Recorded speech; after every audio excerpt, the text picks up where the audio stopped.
All right, today we are diving into one of the most ambitious journeys ever put to paper, Dante Alighieri's Divine Comedy. It's an absolutely breathtaking tour of the afterlife, and honestly, it's shaped how we've imagined heaven and hell for centuries. So the whole thing kicks off with these famous, incredible words. Dante is 35 years old, and he's basically having the most epic midlife crisis of all time. He is spiritually lost, confused, and just drifting through a forest of sin.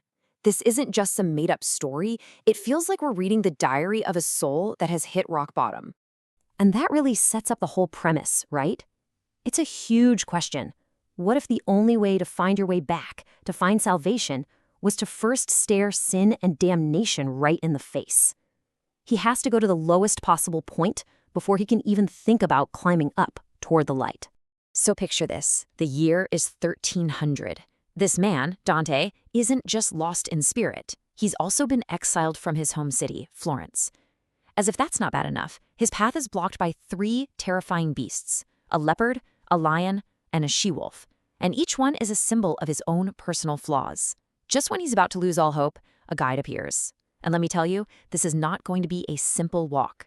It's a full-on, meticulously planned odyssey through the three realms of the afterlife. Now, this is super important. Dante doesn't make this journey alone. His first guide is the Roman poet Virgil, who for Dante is the ultimate symbol of human reason. Virgil can walk him through the logic of sin, the mechanics of hell. But reason can only take a person so far. To actually get into heaven, he's going to need Beatrice, the woman he loved on earth who now represents divine grace and the kind of faith that goes beyond logic. And so the journey begins. We start with the most famous part of the poem, the part pretty much everyone has heard of, the Inferno. Welcome to hell. Dante's hell is this terrifying giant funnel digging deep into the earth. It's organized into 9 circles, and with every level you go down, the sins get worse, and the punishments get way, way more horrific. You start near the top with sins of weakness, like lust, and you descend all the way down into the cold, calculating malice of fraud, and finally, into the frozen heart of betrayal at the very center of the world. Now, the entire system of punishment in hell runs on this one brilliant concept, contrapasso. It's basically the idea of poetic justice. The punishment is a symbolic reflection of the sin itself. So for all eternity, each soul's fate is a kind of twisted mirror of the choices they made in life.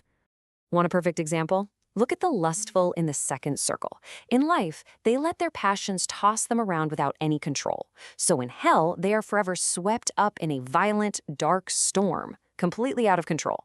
It's a terrifyingly perfect reflection of their sin. And it's here that Dante meets the famous tragic lovers Francesca and Paolo, and learns that even stories of love can lead to damnation.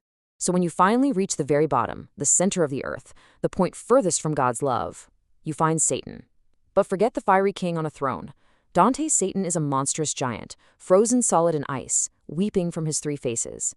And in each of his 3 mouths, he is eternally chewing on the 3 greatest traitors in history: Judas, who betrayed Christ, and Brutus and Cassius, who betrayed Julius Caesar. For Dante, there's absolutely nothing worse than betrayal. After literally climbing down Satan's frozen body, Dante and Virgil pop out on the other side of the world. And the change in atmosphere is immediate. It is profound. We have left the place of absolute despair for a place of hope, a place where suffering actually has a purpose: redemption. This is purgatory. It's no longer a pit descending into darkness. It's a massive mountain that they have to climb. Every single step is a trial, but this whole realm is defined by hope and purification, not by punishment. The mountain's layout is like a mirror image of hell's. It has 7 terraces, and each one is for purging one of the 7 deadly sins. You start with pride at the bottom, and you work your way up to lust at the top. As the souls climb, they're cleansed, getting ready for heaven. And what's really striking here is the attitude of the souls. I mean, unlike in hell, where everyone is cursing their fate, the souls in purgatory embrace their suffering. They actually sing hymns while they endure their punishments because they know every single moment of pain is bringing them closer to God. The whole journey is fueled by hope. At the very top of Mount Purgatory, Dante finally reaches the Garden of Eden. And it's here that Virgil, his trusted guide, the very symbol of human reason, has to stop.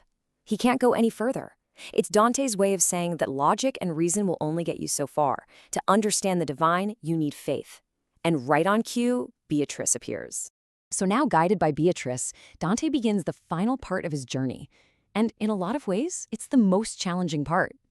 Paradise isn't really a physical place. It's an ascent through pure light, through music, through divine understanding. The ascent follows the 9 celestial spheres from medieval astronomy. Each planet and star represents a different virtue and is filled with souls who perfected that virtue. So Dante meets wise scholars in the sphere of the sun and brave warriors in Mars, and he keeps moving closer and closer to the source of everything. And as he goes higher, everything just intensifies. The light gets so brilliant it's almost impossible to look at. Beatrice's beauty becomes so radiant Dante can barely look at her. And his own mind, his own ability to understand, just keeps expanding with every new sphere he enters. Finally, he reaches the Empyrean. This is it. It's beyond space and time. It's essentially the mind of God. And there, for just a moment, he gets a glimpse of ultimate reality, the Holy Trinity, imagined as 3 interlocking circles of light. And within that light, he sees our own human image, a powerful symbol of the connection between the divine and humanity. The vision is so overwhelming that Dante's words just fail him, but the impact of his journey has never, ever faded.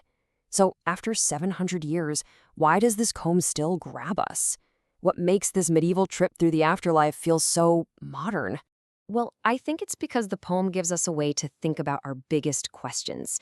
It shows us a universe where our choices have real, eternal consequences, where justice is poetic. It argues that we need both our minds and our hearts, both reason and faith, to be complete. But ultimately, it shows that the entire cosmos is powered by one single force: divine love. For over 7 centuries, this poem has been a pillar of Western culture, and its influence is so huge, it's almost impossible to overstate. I mean, think about it. With this one poem, Dante basically created the modern Italian language. He brilliantly wove together complex theology with some pretty biting political commentary. He had no problem sticking his personal enemies and even a few popes deep down in hell. And his vision of the afterlife, it's so seeped into our culture that we often don't even realize we're seeing the world through Dante's eyes. And it all comes down to this one final, breathtaking line. After seeing everything, from the bottom of hell to the very face of God, Dante finally understands. The force behind it all, from the laws of physics to the salvation of a soul, is love. In the end, Dante's journey from a dark forest to a vision of cosmic unity is really a timeless metaphor for the human condition, right? It leaves us with a profound question to think about.